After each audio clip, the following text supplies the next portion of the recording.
नमस्कार दोस्तों, स्वागत है एक बार फिर से आपका ग्लोबल आईटीआई के यूट्यूब चैनल पर। मैं आप सब लोग के बीच में, जैसा कि आप लोग थंबनेल पर देख रहे हो, इलेक्ट्रीशियन फर्स्ट ईयर की क्लास को लेकर आया हूं, जो कि आप सबों की एमसीक्यू की सीरीज है, वो कंटिन्यूअसली चल रही है। उसी सीरीज में हम पुनः जो है कि आगे बढ़ने वाले हैं। ठीक है भाई, चलो।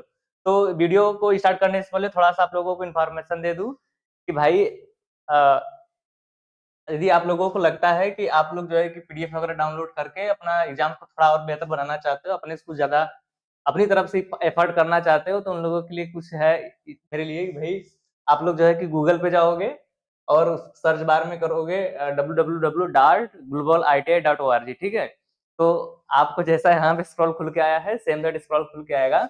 और यहाँ पे आप देख रहे हो लिखा है ना, आईटीआई नेमी मॉक टेस्ट, यानी जिस पैटर्न से आपकी परीक्षा होती है, ठीक है, सेम टू सेम वही पैटर्न का आपको सारे जो है कि चैप्टर्स का एक एक करके पीडीएफ मिलेगा, टेक्स्ट बुक मिलेगी, आप टेस्ट उसमें दे सकते हो। ठीक है, यहाँ पे दिखा है कि ITI Nemi question paper 2025 free, यानी इस पर हमारी वेबसाइट पे जितने भी आपको टेस्ट वगैरह मिलेंगे, हर एक चीज क्या होंगे, फ्री होंगे, इसका कोई भी शुल्क नहीं होगा। ठीक है, तो प्रीवियस ईयर क्वेश्चन यहाँ पे मिल जाएगा, यानी जो अभी 2024 में, 2023 में, 22 में जो भी मतलब पेपर आया था, वो सारी चीजें इसमें मिल जाएंगी। ठीक है, और एग्जाम से रिलेटेड कोई सा भी आपको जानकारी लेना हो, या फिर वैकेंसी से रिलेटेड, या फिर कोई सिलेबस से रिलेटेड, तो सारी जानकारी आप लोगों को यहाँ पे मिल जाएगी। ठीक है, कहीं जाने जरूरत नहीं, किसी कहीं परेशान होने की जरूरत नहीं है।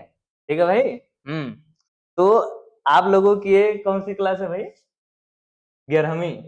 ठीक है, आप लोगों को कौन सी क्या क्लास है? 11वीं है। तो टाइम को वेस्ट ना करते हुए बढ़ते हैं आपकी क्लास की ओर। आपकी क्लास का पहला क्वेश्चन आपके सामने रहा, चलो देखो, बताओ। What is the function of dielectric insulator in capacitor, यानी कोई कैपेसिटर होता है तो उसमें जो डाइलेक्ट्रिक कुचालक होता है उसका कार्य क्या है। देखो, कैपेसिटर क्या होता है, एक प्लेट होती है, दो प्लेट होती है, एक नहीं भाई, दो प्लेट होती है। ठीक है, दो प्लेट होती है, और इन दोनों के बीच में क्या रखा जाता है? कुचालक पदार्थ। क्या रखा जाता है? कुचालक पदार्थ। और यहाँ पे आप सप्लाई देते हो, तो इन प्लेटों के मध्य में जो कुचालक पदार्थ होता है, तो कुचालक पदार्थ होने से क्या आप जानते हो कि जब कुचालक पदार्थ रहेगा, यानी जिसमें करंट फ्लो ना हो सके, तो क्या यहाँ से इस साइड क्यों करंट फ्लो होगा? आप बोलोगे सर बिल्कुल नहीं होगा। ठीक है, आप बोलोगे सर बिल्कुल नहीं होगा, लेकिन जो चार्ज होंगे यहाँ पर क्या हो जाएंगे? इकट्ठा हो जाएंगे। क्या हो जाएंगे? चार्ज इकट्ठा हो जाएंगे, यानी आवेश इकट्ठा हो जाएंगे। तो इसी को बोला जाता है कि जो आपका कैपेसिटर है वो एनर्जी को इलेक्ट्रोस्टैटिक फॉर्म में, यानी विद्युत स्थिति फॉर्म में, या फिर चार्ज के फॉर्म में इकट्ठा करने का काम करता है। कौन? कैपेसिटर। तो बोला भाई, कुचालक का काम क्या है? कुचालक तो वही कर रहा है ना कि करंट को बहने ही नहीं दे रहा है। ये सपोज दैट मैंने मान लिया पॉजिटिव प्लेट है मेरी, या मैंने मान लिया निगेटिव प्लेट है मेरी। ठीक है, तो पॉजिटिव प्लेट से निगेटिव प्लेट की ओर करंट के फ्लो को क्या करता है? रोकता है। कौन? कुचालक पदार्थ। तो देखो भाई क्या कर रहा है कुचालक, पहला देखो, increase the strength of capacitance. जी नहीं, जो कैपेसिटेंस की स्ट्रेंथ हो उसको बढ़ाने के लिए, तो वो कुचालक पदार्थ किस चीज का बना उस पर डिपेंड करता है। होता है ना कि C equal to F sine A by D, तो एफ साइन क्या बताता है? कुचालक पदार्थ की पराविद्युतशीलता क्या है। ठीक है, तो ये गलत क्या है? प्लेटों के बीच की प्लेटों के बीच किसी भी धारा प्रवाह को रोकता है। ठीक है, तो वही तो मैं बता रहा हूँ कि प्लेटों के बीच की धारा को क्या करता है भैया? रोकता है। कौन? कुचालक पदार्थ। नेक्स्ट है, प्लेटों के बीच के शॉर्ट सर्किट से बचाता है। जी गलत बात है।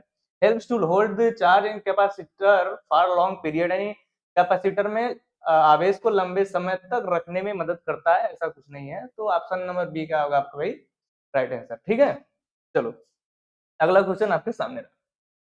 देखो, which factor is determine the value of capacitance in capacitor, यानी कैपेसिटर में कैपेसिटेंस का मान किस कारक के द्वारा निर्धारित होता है। तो भाई इसके लिए कुछ नहीं है, सिंपल फार्मूला है, as equal to F sine A by D, यानी जो कैपेसिटेंस होता है वो दोनों प्लेट के बीच की दूरी को, यानी डिस्टेंस, और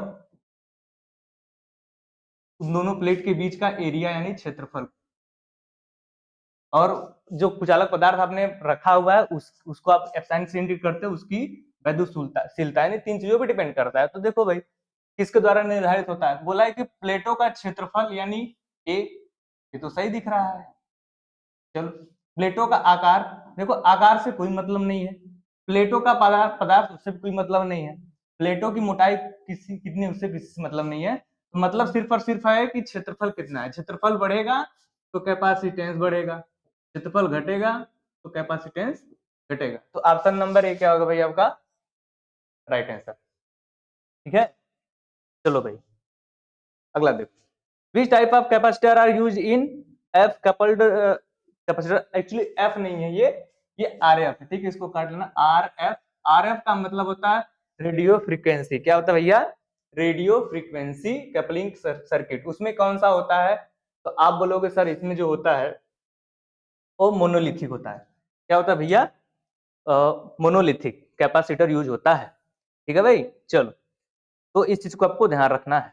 अगला क्वेश्चन आपके सामने रहा, देखो what is the unit of susceptance, यानी ससेप्टेंस का मात्रक क्या होता है। देखो भैया, जो एक बात ध्यान रखना है, जैसे हमारा जो इम्पीडेंस होता है वो सीरीज में होता है, ठीक, और जिसको आप जेड बोलते हो, उसी का जस्ट विपरीत होता है एडमिटेंस। क्या होता है? जस्ट विपरीत एडमिटेंस। लेकिन जो काम सीरीज में इम्पीडेंस करता है वही काम पैरेलल में एडमिटेंस अनिवार्य करता है। उसी तरह सीरीज में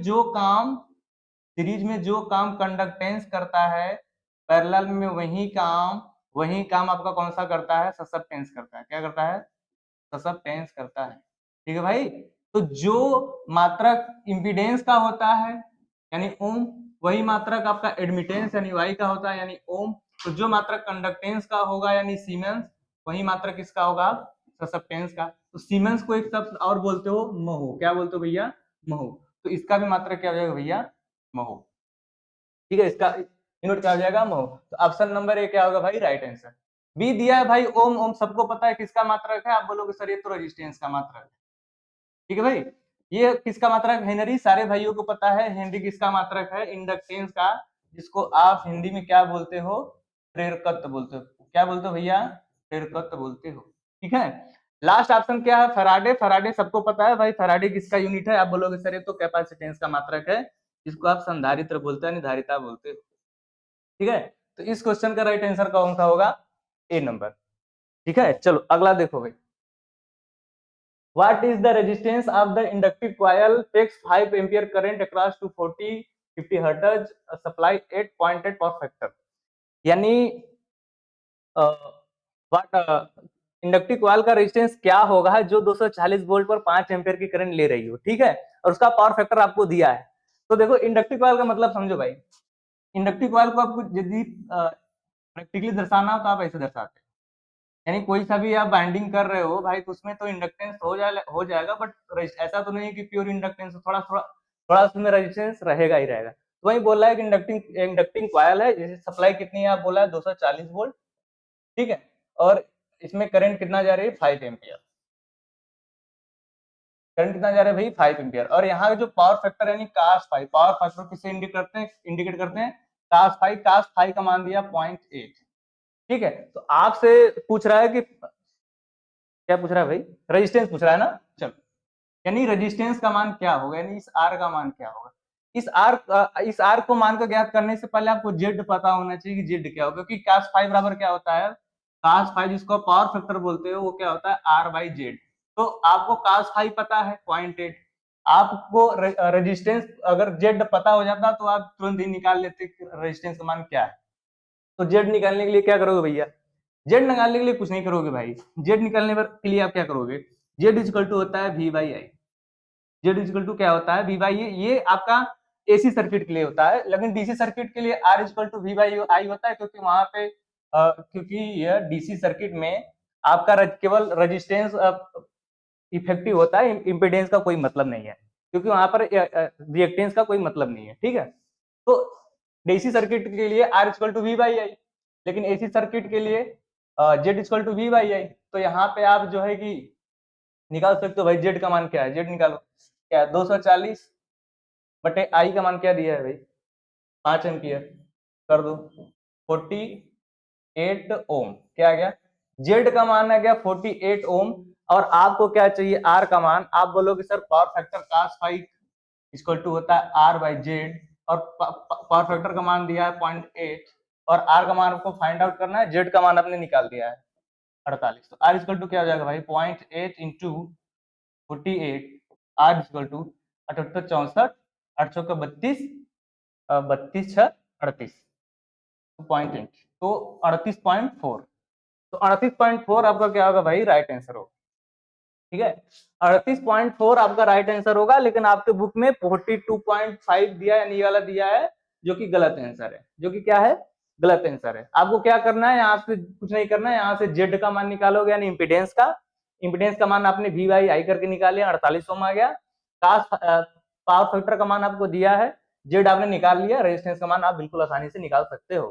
ठीक है भाई, चलो अगला देखो। How the resonance frequency can be increase in AC series circuit, यानी कोई ऐसी सीरीज सर्किट है उसमें आपको इंक्रीज करना है। क्या इंक्रीज करना है भाई? Resonance frequency. तो उसके लिए आप क्या करोगे? सारे भाइयों को पता होगा कि रेजोनेंस फ्रीक्वेंसी का फॉर्मूला होता है, रेजोनेंस फ्रीक्वेंसी का फॉर्मूला होता है मेरे भाई F equal to 1/2 pi root L C. क्या होता है 1/2 पाई रूट एल सी, ये होता है रेजोनेंस फ्रीक्वेंसी का फार्मूला। जिसको नहीं पता होगा स्क्रीनशॉट लेगा, नहीं छाप लेगा। ठीक है भाई, हाँ। तो आपको क्या करना है भाई, रेजोनेंस फ्रीक्वेंसी को बढ़ाना है। रेजोनेंस फ्रीक्वेंसी बढ़ाने के दो तरीके, यहाँ से आप देखो तो 2 पाई तुम्हारा कांस्टेंट है, 1/√LC बचेगा। तो इंडक्टेंस और कैपेसिटेंस दोनों में को घटा दोगे या फिर किसी एक को भी घटाओगे तो हमेशा आपकी रेजोनेंस फ्रीक्वेंसी बढ़ जाएगी। यदि इनमें से यदि बढ़ा रहे हो तो घटेगा, घटा रहे हो तो बढ़ेगा, क्योंकि जस्ट एक दूसरे क्या इनवर्सली प्रोपोर्शनल है। तो क्या करना है आपको, आपको इंडक्टेंस या फिर कैपेसिटेंस को घटाना है। ठीक है, चलो देखो पहला क्या है, इंक्रीजिंग द इंडक्टेंस। भाई इंक्रीज करोगे तो ये तो घटेगा, लेकिन हमको क्या है बढ़ाना, तो ऑप्शन नंबर ए क्या है गलत। अगला क्या है, कैपेसिटेंस के मान में कमी, यानी यहाँ पर सी घटाओगे तो भाई यहाँ पर एफ आर बढ़ेगा, नहीं ऑप्शन नंबर बी क्या होगा भाई राइट आंसर। नेक्स्ट क्या है, कैपेसिटेंस के मान में वृद्धि, यानी कैपेसिटेंस बढ़ाओगे तो रेजोनेंस फ्रीक्वेंसी क्या होगा घट जाएगा, ये भी गलत आंसर। लास्ट क्या है, प्रतिरोध मान में वृद्धि, ये भी ध्यान रखना कि रेजोनेंस फ्रीक्वेंसी पे रेजिस्टेंस का कोई प्रभाव नहीं पड़ता है, ध्यान रखना। सिर्फ और सिर्फ उससे मतलब है कैपेसिटेंस और इंडक्टेंस, रेजिस्टेंस कभी उसको प्रभावित नहीं कर सकता। तो इस क्वेश्चन का ऑप्शन नंबर बी सही है। अगला देखो, what is the formula to find 3 phase reactive power if the line voltage is VL and line current is IL। यहाँ पे एक्चुअली थोड़ा सा मिस्टेक दिया है, आप लोग इसको IL बना लेना। ठीक है, IL। तो हमेशा ध्यान रखना भाई, एक्टिव पावर के लिए फार्मूला होता है P एक्टिव पावर जिसको आप बोलते हो, वो क्या होता है √3 into VL into IL into cos⁵। ठीक है, और रिएक्टिव पावर के लिए फार्मूला क्या होता है √3 VL IL इंटू sin⁵। ठीक है, अपरेंट पावर के लिए फार्मूला क्या होता है, जिसको आप एस से इंडिकेट करते हो, किससे इंडिकेट करते हो, एस से इंडिकेट करते हो, और इसको क्यू से इंडिकेट करते हो। ठीक है, रिएक्टिव पावर को क्यू से, रिएक्टिव पावर को पी से, और अपरेंट पावर को एस से। ये क्या होता है PL IL। ठीक है, तो ये सारे जिसको नहीं पता होगा भाई लोग लिख लेना। ठीक है, तो आपसे क्या पूछ रहा है रिएक्टिव पावर के लिए फार्मूला, तो रिएक्टिव पावर के लिए फार्मूला भाई देख लो, ये दोनों तो गलत ही दिख रहा है, ये भी गलत दिख रहा है, ये वाला ऑप्शन नंबर सी क्या होगा राइट आंसर होगा। ये VL IL स्मॉल में रहेगा। ठीक है, VL यानी लाइन वोल्टेज, IL मतलब लाइन करंट, तो ऑप्शन नंबर सी क्या होगा भाई राइट आंसर। चलो अगला देखो, what is the main cause for below 0.5 lagging power factor in 3 phase system, यानी 3 फेज सिस्टम में यदि पावर फैक्टर आपका 0.5 लैगिंग हो रहा हो तो उसके होने का क्या कारण है, बात ध्यान रखना भाई। यदि पावर फैक्टर की वाट लगाने का काम दो ही काम करते हैं, कि तो कैपेसिटर या फिर इंडक्टर, लेकिन ये क्या होता है एक दूसरे के विपरीत होते हैं। कहते हैं ना कि हेड और टेल। तो जो काम आपका इंडक्टेंस बिगाड़ेगा वही काम बनाने वाला कौन काम करता है, आपका कैपेसिटर। जिस जिस एप्लीकेशन में आपका इंडक्टेंस जो काम बिगाड़ेगा उसको बनाने वाला काम कौन करेगा, आपका इंडक्टर। यानी एक दूसरे के क्या है, एक दूसरे के विपरीत है। ठीक है, तो जो जो 0.5 से नीचे की बात आएगी उसको बिगाड़ने कौन काम करता है भाई, इंडक्टर। क्या करता है, इंडक्टर। लेकिन 0.5 से ऊपर जाने की बात आएगी तो वो काम कौन करता है भाई, कैपेसिटर। ठीक है, चलो तो ध्यान रखना इस चीज को। पहला क्या है भाई, due to fluctuation of voltage, यानी वोल्टेज के चढ़ाव उतार से पर कोई प्रभाव नहीं पड़ेगा। ठीक है, प्रभाव कब पड़ेगा, इंडक्टर और कैपेसिटर से। सेकंड क्या है, true power due to resistive load, यानी रेजिस्टिव लोड के कारण लिख सकते हैं, ट्रू पावर, इससे कोई प्रॉब्लम नहीं पड़ेगा। नेक्स्ट क्या है, reactive power due to more inductive load, यानी मोर इंडक्टिव लोड हो जाए उसके कारण हमारा जो पावर होगी वो क्या होगी, रिएक्टिव होगी, तो वो 0.5 यानी लैगिंग से नीचे होगा, तो ऑप्शन नंबर सी क्या होगा, राइट होगा। अगर यदि बोल देता कि 0.5 लैगिंग से ऊपर होने का कारण, तो क्या हो जाता भाई, ऑप्शन नंबर डी आपका राइट आंसर हो जाता। बट इस क्वेश्चन के लिए आपका कौन सा ऑप्शन सही है, सी नंबर, ठीक है। चलो अगला देखो, what is the current in neutral conductor in three phase unbalanced load in star connected load. देखो भाई, स्टार कनेक्टेड का मतलब ये होगा कि भाई तीन आपके जो है कि सप्लाई है, आर हो गया, एक वाई हो गया, एक क्या हो गया आपका पी हो गया, ठीक है, आर वाई पी हो गया। तो न्यूट्रल पॉइंट पॉइंट जहां पर तीनों मिलते हो है, वहीं से हमारा निकलता है क्या, न्यूट्रल पॉइंट। क्या निकलता है भैया, neutral point.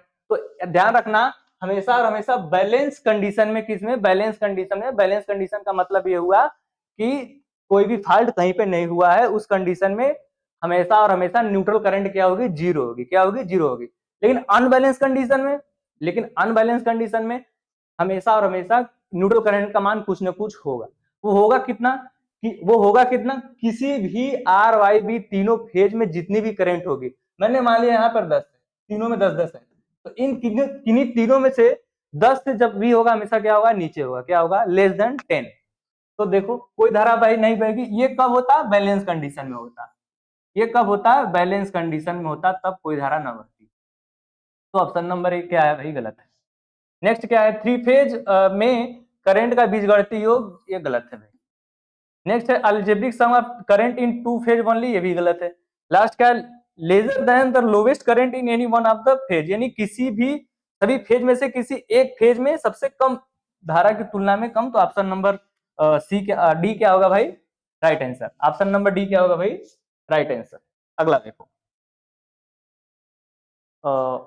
Calculate the apparent power in kVA of three phase 415 volt 50 hertz star system if the line current IL is 16 ohm 8.8 power factor, यानी three phase 415 volt 50 hertz star connected system में kVA यानी आभासी शक्ति की गणना कीजिए यदि line current मान आपको दिया है और पावर फैक्टर का मान भी आपको क्या भैया दिया हुआ है, ठीक है। तो फाइंड आउट करो भाई, देखो क्या दिया है, आपको VL दिया है, लाइन वोल्टेज 415 वोल्ट, ठीक है, और लाइन करंट यानी IL दिया है 16 एम्पियर, ठीक है। पावर फैक्टर दिया है क्या, 0.8। तो ध्यान रखना सभी भाइयों को पता होगा कि एपरेंट पावर जिसको आप एस से इंडिकेट करते हैं, ये क्या होता है, √3 VL इंटू IL, ठीक। जो हमारा एक्टिव पावर जिसको P से इंडिकेट करते हैं वो होता है कितना, √3 VL IL into cos phi, ठीक है। जो हमारी रिएक्टिव पावर होती है वो होती है कितना, √3 VL into IL into sine phi, ये होती है, ठीक। तो आपसे क्या पूछा है, अपरेंट पावर यानी आभासी शक्ति, आभासी शक्ति का मतलब ये पूछा है, यानी S equal to √3 into VL का मान आप बोलोगे सर 415, IL का मान आपने दिया है सर 16 एम्पियर। इसका मतलब यहाँ पे पावर फैक्टर जो 0.5 दिया है, सॉरी 0.8 दिया है, इसका कोई मतलब नहीं है। ये मतलब कब होता है, जब इसका यूज कब किया जाता है पावर फैक्टर का, जब आपसे एक्टिव पावर या फिर रिएक्टिव पावर पूछता है, ठीक है। तो इसके लिए यहाँ पर इसको कोई मतलब ही नहीं है, ठीक है। देखो √3 का मान कितना होगा भाई, 1.732 गुड़े, इसका गुड़ा करो, 16×5 = 80, 16 16 8 24 4 सकल 2, 16 3 32, 16 चौका 64, 64 2 66, यानी 6640, ये क्या है भैया 6640, 6640 गुड़े 1.732, इसको काउंट गुड़ा करो तो कितना आएगा भाई, लगभग आ जाएगा ये 11,500 कुछ आएगा, ठीक है। ये आपका एम्पियर में आएगा, किस में आएगा, एम्पियर में आएगा। लेकिन आपको कन्वर्ट किस में करना है, किलो एम्पियर में, किलो एम्पियर करोगे 3 दशमलव आ जाएगा, 11.5 आ जाएगा, ठीक है। ये किलो एम्पियर, ठीक है भाई। तो किलो एम्पियर दिया है ना, सॉरी किलो एम्पियर नहीं भाई, किलो KVA, सॉरी क्या हो जाएगा, ये VA, तो आपका आ जाएगा 11.5 KVA, ठीक है। ऑप्शन नंबर बी क्या होगा भाई, राइट आंसर। एक चीज और याद रखना सारे भाई लोग, जो अपरेंट पावर होती है इसका मात्रक होता है VA या फिर KVA, VA या फिर KVA। जो एक्टिव पावर होती है उसका मात्रक होता है वाट या फिर किलोवाट। क्या होता है? वाट या फिर किलोवाट। जो रिएक्टिव पावर होती है उसका मात्रक होता है VAR या फिर KVAR, मतलब kilo volt ampere reactive, kilo volt ampere reactive. तो सभी भाई लोग इसका मात्रक भी लिख लेना क्योंकि पूछता है। ठीक है, अगला क्वेश्चन आपके सामने रहा, इस क्वेश्चन का आंसर ये रहा, सभी लोग लगा लेना। देखो अगला, what will be the rating of 2 watt meters W1 W2 in three phase power measurement if the power factor is 0? यानी पावर फैक्टर 0 हो तो यदि आप जो है कि फाइंड आउट कर रहे हो क्या, पावर फैक्टर 0 हो तो आपको वाट मीटर की विधि से भी ज्ञात कर रहे हो तो उसका मान क्या होगा। मैं आपको एक चीज बता देना चाहता हूं, जैसे कि मेरा ये क्या है, मैंने आपने मान लिया कि एक आपने लोड लगाया, क्या है भैया, आपने एक लोड लगाया है, मैंने मान लिया ये आर है, ठीक है, ये एक वाट मीटर है, ठीक है, ये आर हो गया आपका। वाई इक्वल टू क्या होगा भैया, ये बी इक्वल टू क्या होगा, देखो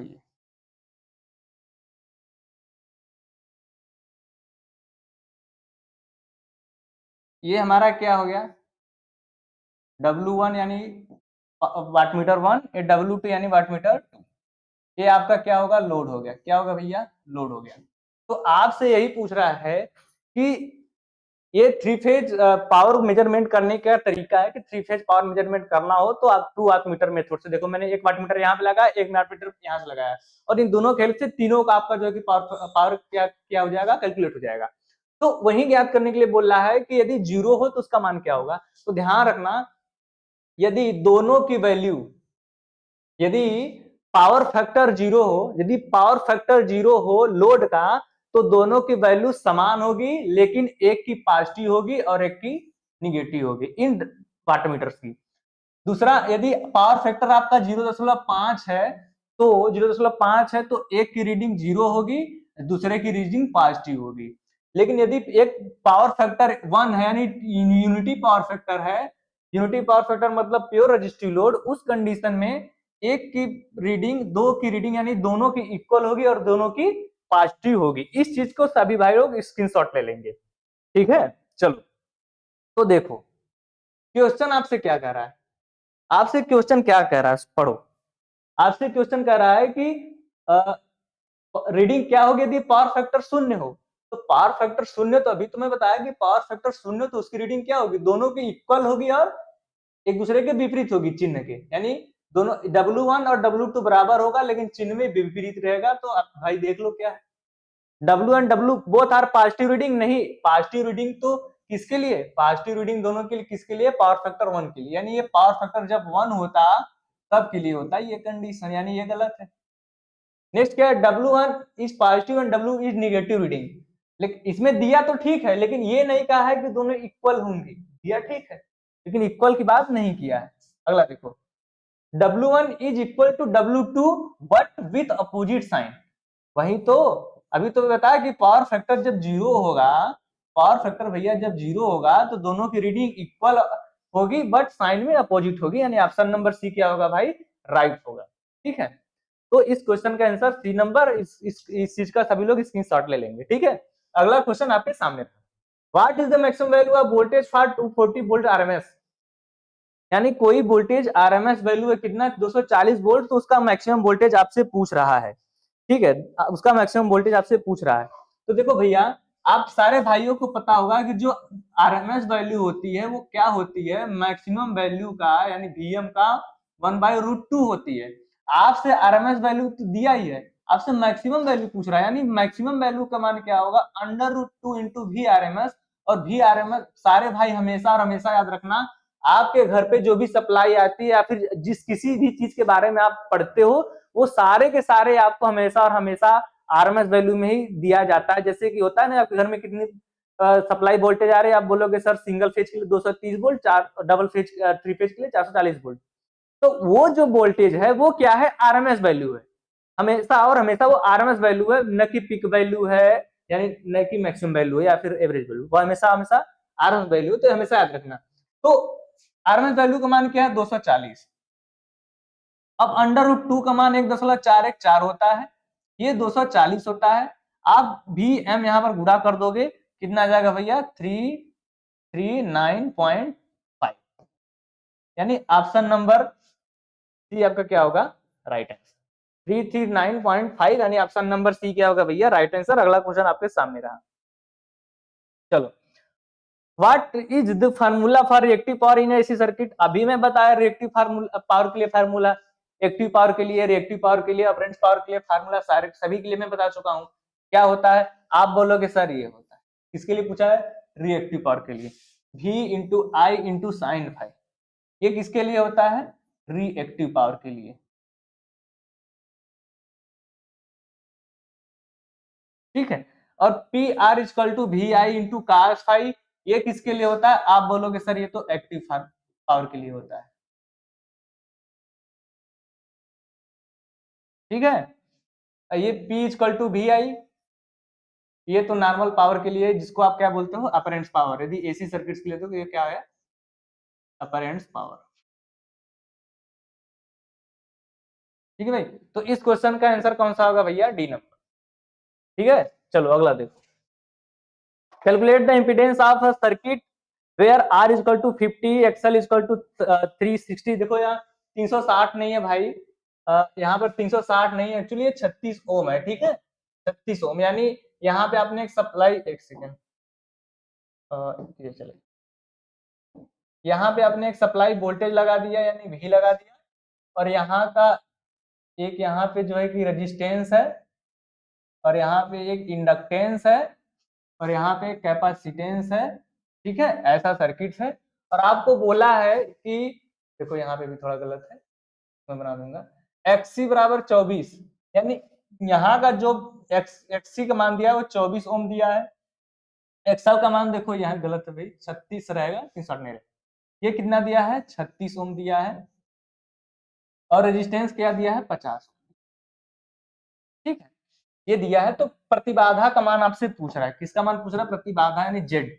आपको पता है जेड बराबर क्या होता है, आप बोलोगे sir R square plus XL difference XC का होल स्क्वायर विथ रूट। जिस भाई को नहीं पता होगा लिख लेगा, कॉमन फार्मूला है सबको पता होना चाहिए, मेरे ख्याल सबको पता भी होगा, ठीक है। देखो तो आर का मान दिया है आपको, जेड का मान निकालना है। आर का मान क्या दिया आप बोलोगे सर 50 ओम, क्या दिया भैया 50 ओम, 50 नहीं है एक्चुअली ना, ठीक है सॉरी 50 नहीं है, यहाँ पे 5 रहेगा, ठीक है भाई गलत थोड़ा सा 5 हो गया, ठीक है 5 5 का स्क्वायर, ठीक है यहाँ पर 50 रहेगा, 50 नहीं 5, ठीक है ये 5 का स्क्वायर प्लस एक्सल कितना है आप बोलोगे सर 36, डिफरेंस एक्सी कितना है आप बोलोगे सर 24, इन दोनों का whole square with root Z बराबर क्या हो जाएगा 5 पचे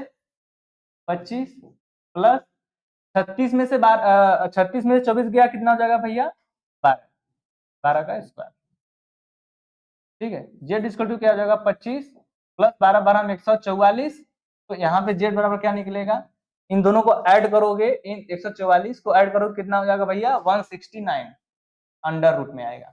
तो जेड बराबर क्या हो जाएगा 169, किसका रूट है बोलो सर 13 का है, किसका भाई 13 का है। तो 13 ओम आपका क्या हो जाएगा आपका आंसर, यानी ऑप्शन नंबर सी क्या होगा भाई right answer. Option number C क्या होगा आपका राइट आंसर होगा, ठीक है। चलो अगला क्वेश्चन आपके सामने रहा, what is the phase displacement in a single phase AC circuit. यानी सिंगल फेज एसी सर्किट में फेज डिस्प्लेसमेंट क्या होता है, तो ध्यान रखना जब भी फेज डिस्प्लेसमेंट की बात आएगी सिंगल फेज के लिए तो हमेशा याद रखना वो कितना होता है 90 डिग्री, और थ्री फेज के लिए कितना होता है भैया, थ्री फेज के लिए होता है 120 डिग्री। क्या होता है 120 डिग्री, इस चीज को रट के रख लेना। तो ऑप्शन नंबर ए क्या होगा भाई आपका राइट आंसर होगा सिंगल फेज के लिए, इसमें कुछ तो सोचना ही नहीं था मेरे ख्याल से। चलो अगला देखो, what is the relation between line voltage and phase voltage in star connected system. यानी स्टार कनेक्टेड सिस्टम में लाइन वोल्टेज और फेज वोल्टेज में क्या संबंध होता है, तो भाई याद रखना ये मैंने एक स्टार सिस्टम बना दिया, क्या बना दिया मैंने एक स्टार सिस्टम बना दिया, ये ठीक है, ये मेरी क्या हो गई लाइन वोल्टेज, ये मेरी हो गई फेज वोल्टेज। ठीक, यानी फेज वोल्टेज का मतलब ये होगा, ये मेरा न्यूट्रल पॉइंट हो गया, मेरा क्या हो गया न्यूट्रल पॉइंट। ठीक है, फेज वोल्टेज का मतलब ये हो गया एक तार और दूसरे तार के बीच की वोल्टेज। लाइन वोल्टेज मतलब एक तार का वोल्टेज। ठीक है, तो हमेशा याद रखना स्टार कनेक्टेड के लिए क्या होता है, VL equal to under root 3 VPH, ये स्टार कनेक्शन के लिए होता है। ठीक है, और डेल्टा के लिए क्या होता है,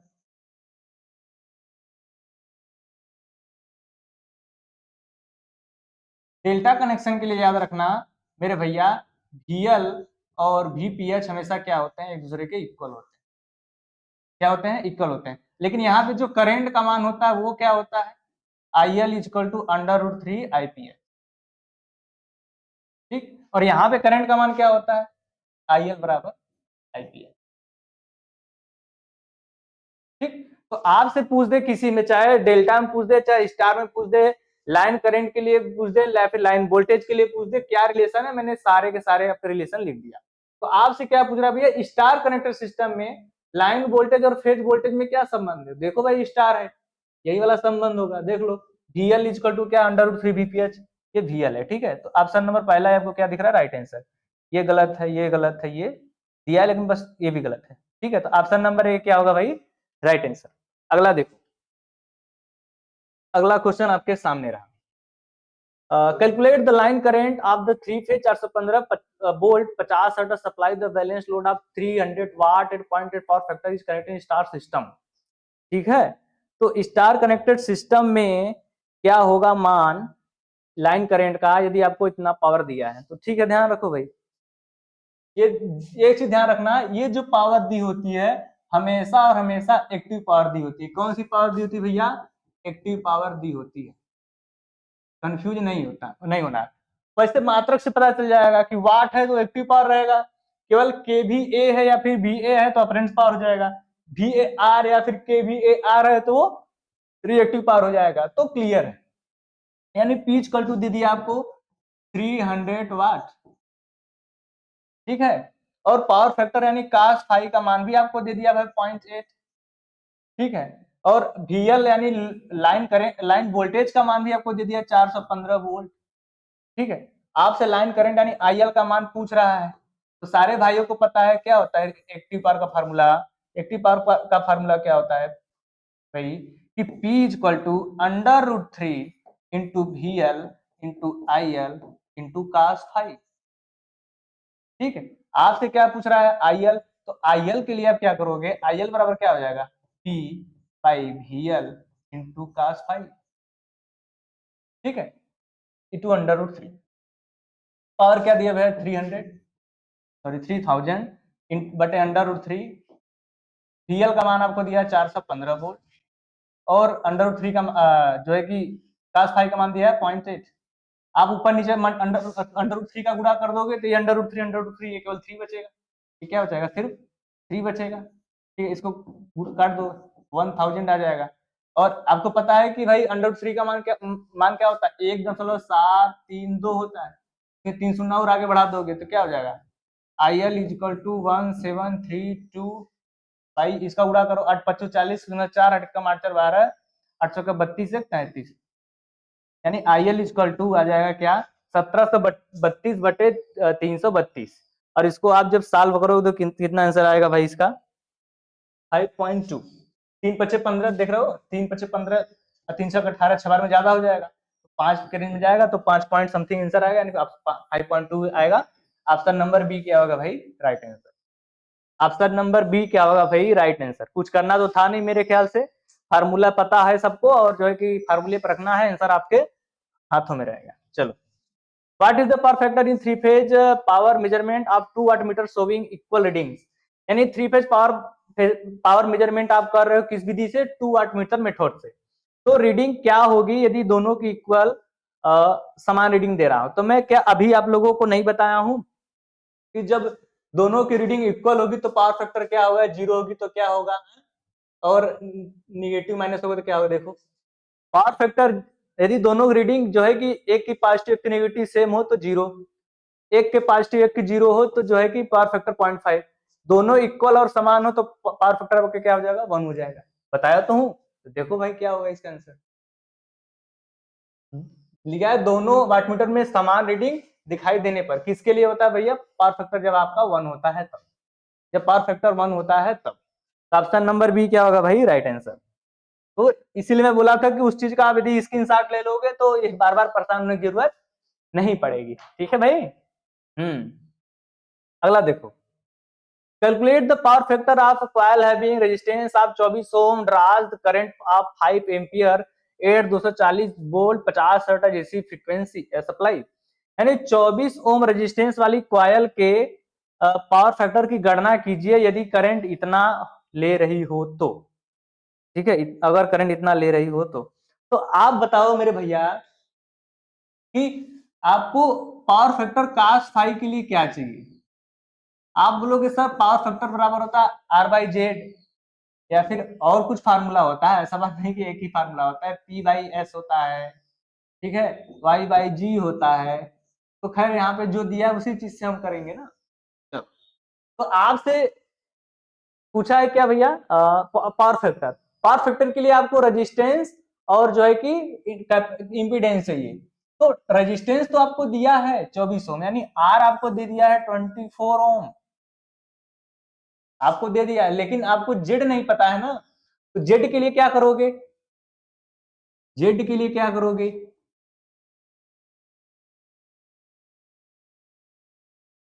जेड के लिए क्या करोगे भाई, अब 240 वोल्ट की सप्लाई है, ये आपका लोड है, ठीक है, और 5 एम्पियर की करंट से फ्लो हो रही है। तो जेड बराबर मैं भी बताया हूं भैया पिछले सवाल में, जेड इक्वल टू क्या होता है, V/I इसी सर्किट के लिए। तो भाई 240 आपका क्या हो जाएगा, वोल्टेज हो जाएगा, और करंट आपको दे दिया है 5, इसको कैलकुलेट करोगे क्या आ जाएगा, 5 चौका 20, 4 पचहत्तर 40, 48 ओम। जेड का मान क्या हो गया भैया, 48 ओम। तो भाई cos फाई बराबर क्या होता है, R/Z, cos फाई यानी power factor equal to R/Z। आपने आर का मान दे दिया है 24 ओम, आर का मान दिया क्या, 24 ओम बटे जेड का मान आपने अभी निकाला है 48 ओम। इन दोनों काट दो, 1/2, 1/2 का मतलब 0.5, यही तो होता है भाई, 1/2 का मतलब 0.5, यानी ऑप्शन नंबर सी क्या होगा भाई, ऑप्शन नंबर सी क्या होगा भाई, राइट आंसर इस क्वेश्चन का होगा। तो चीजों को मैं ऐसा तो नहीं लग रहा है कि रटवा रहा हूँ, फार्मूला है, सबको फार्मूला पे रख रहा हूँ, आपके सामने आंसर आ रहा है, ठीक है भाई। चलो अगला देखो, what is the formula to calculate the impedance of RLC circuit if the inductive reactance is less than capacitive reactance. यानी इंडक्टिव रिएक्टेंस लेस है किससे, कैपेसिटिव रिएक्टेंस से। तो जेड का फार्मूला क्या होता है, मैं आपको बताया था कि जेड का फार्मूला क्या होता है, under root R square plus XL difference XC का स्क्वायर विथ रूट।